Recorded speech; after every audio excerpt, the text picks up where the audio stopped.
Hello, everybody, and welcome to this Wednesday's Coffee with Chaplain Dan. Have you got your cup?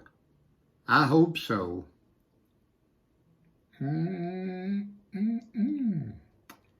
noon, or night, the coffee around here, especially since it's for God's love, sharing Christ, and making disciples, the coffee around here is always just really good. I'm glad you are viewing today on Channel 18.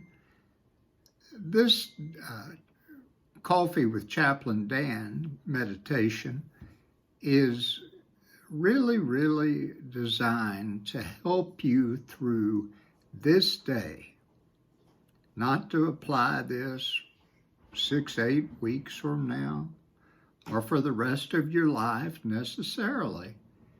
You may find that your heart for hopefulness, joy, feeling good, your heart is getting a little worn down today. And if you are, I hope this message speaks to you. I have a good friend here in Georgetown. His name is George Brightwell, and he's one of the trustees of us here at the Wesleyan at Australia, the whole of Wesleyan Ministries, actually. He's a wonderful man, deeply devoted Christian. As a young man, he struggled with his faith. He was a very successful businessman working for a big pipeline company in Houston. But he found that while his work was satisfying and his marriage was satisfying, his faith from time to time just would ebb down. He couldn't quite drink from the same cup of the Spirit that lifted him on some days. And if this is one of those days for you, I'd like to share with you a poem that my friend George wrote. Oh gosh, he says over 40 years ago, but it sure rings true today. It's entitled The Celestial Chandelier. The Celestial Chandelier. It's an interesting title. A chandelier, you know, is a big, fancy, bright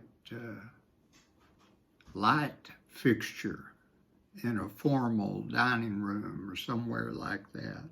A ballroom or a regal setting.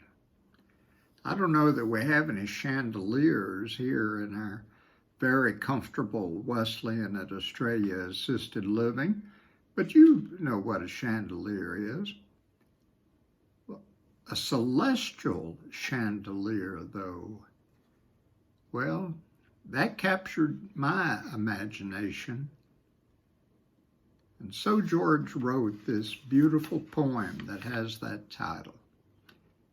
I'm just going to read it for you and hope it speaks to you.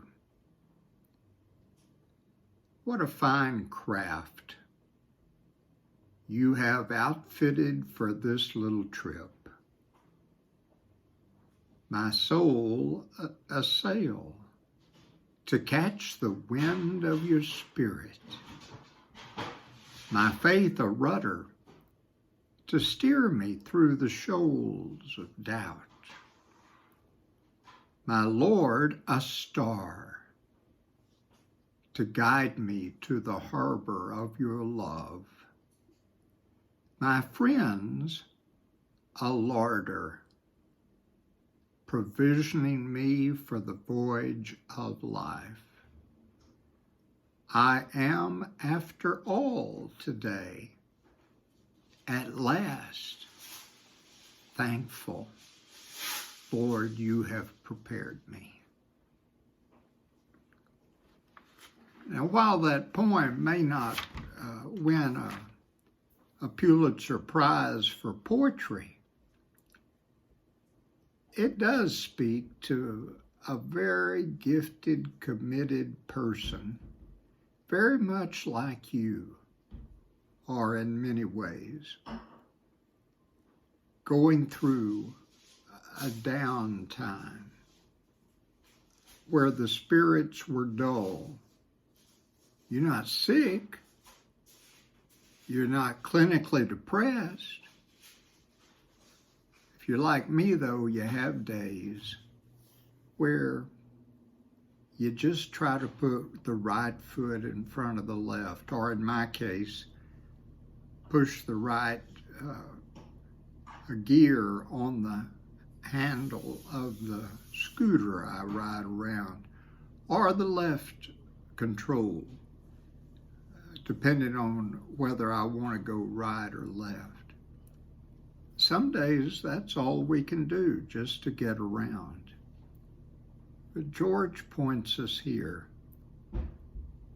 to a way to reconfirm on days like that. We are not alone.